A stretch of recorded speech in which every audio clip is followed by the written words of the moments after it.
Hi everyone, my name is Elizabeth Hughes and thank you so much for joining me once again. In my last video, I was talking about conditions that are worsened or even caused by chronic exposure to epinephrine and cortisol, are two major fight or flight physiologic stress hormones. And if you compare the list that I just gave you, like heart disease, diabetes, cancer, autoimmune conditions, thyroid problems, depression, insomnia, anxiety, and poor wound healing, and you compare that list of things with the top 20 things that people see doctors for and the top 20 things that we get surgery for and we take medicine for, however you want to look at it, the lists are almost the same. I mean, yeah, they're almost the same.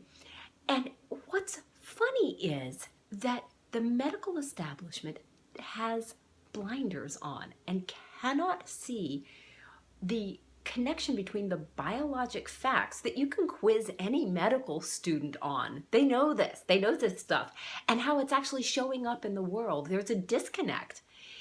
And I'm a doctor, and I had the disconnect for a very long time because I was specifically told that big fraud that I discussed a few videos ago, that what we experience and what we think and what we feel don't make a difference in our body, even though the biologic scientific evidence is overwhelming that it does. We just don't make that link into us, like us adult functional people. Functional. It is this big gap. And everybody has blinders on about it. It's just not told to us. And sometimes, I'm going to be honest with you, it almost strikes me that we have a huge cosmic joke going on in a way. It's kind of funny that we would remain blind to something that is a biologic no-brainer, basically. Why is that? Why does that happen? How is it that we can be so blind to things that are making our health worse and things that we could change to make our health a lot better? And as I told you before, a few videos ago, I was talking about the big fraud of 20th century medicine, which is what we think and what we experience and how we feel has no bearing on our bodies.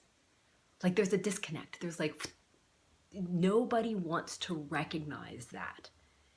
And that's part of the reason that we continue to have so many, and actually continue to, and are having an increasing number of illnesses which are directly attributable or directly worsened by physiologic stress. It just keeps going because nobody recognizes that, because we're not allowed to think of our environment around us as affecting our body. The world also, the way 20th century works and progress has worked, has been to specifically reward activities that increase the stress response. So working when you're exhausted, all right, so I'm a doctor. I did residency, internship, et cetera, et cetera. And what did I learn? Don't sleep. You go to sleep, you're weak. You won't pass. Don't eat when you're hungry, because there's always someone who needs to do something more than you're eating does. Don't pee.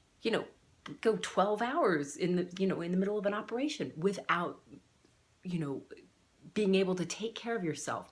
And that's us doctors. So, we doctors really don't recognize the importance of cutting down on that fight or flight, that those stress hormones, because we needed them to survive our own education. Of course, we don't recognize what it's doing to health, and we don't recognize what it's doing to our own health as physicians, and we cannot recognize what it's doing to the health of the people that we are supposed to be helping. But the same thing, it's not just doctors, the same thing is true for everyone. We are taught that, we look at energy drink ads that say, we've got to work harder to meet the boss's demands. I'm thinking of a specific Red Bull ad right now. We are left with a situation where deadlines and pushing and exceeding and is all what it takes to succeed. But it's happening at the expense of many people's health, both physical health and mental health, because people are left exhausted and anxious and having insomnia and having problems with their immune system and et cetera, all of these things. And we specifically, society specifically penalizes taking care of ourselves. And we don't really learn what our body needs to restore itself. You don't learn that. You don't learn it in med school. I'm going to tell you, you don't learn that in medical school. And you don't learn it in high school biology or along the way, because we live in a society that is, believes that push, push, push, go, go, go is the only way to go and doesn't see the long-term side effects. All right, so let's take a little breath here. This taking care of yourself does not mean that you can't be functional in the world. It doesn't mean you can't meet deadlines.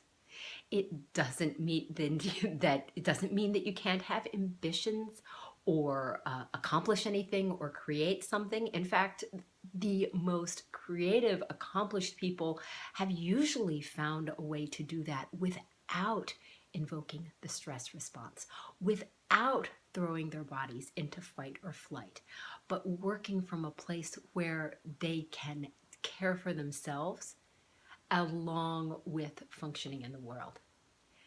That's a hard balance to strike, but it is possible to do it. And so if you would like to learn more, please visit my website at www.elizabethhughesmd.com or leave a comment below. I'd love to hear what you think. Thank you so much for watching. Bye for now.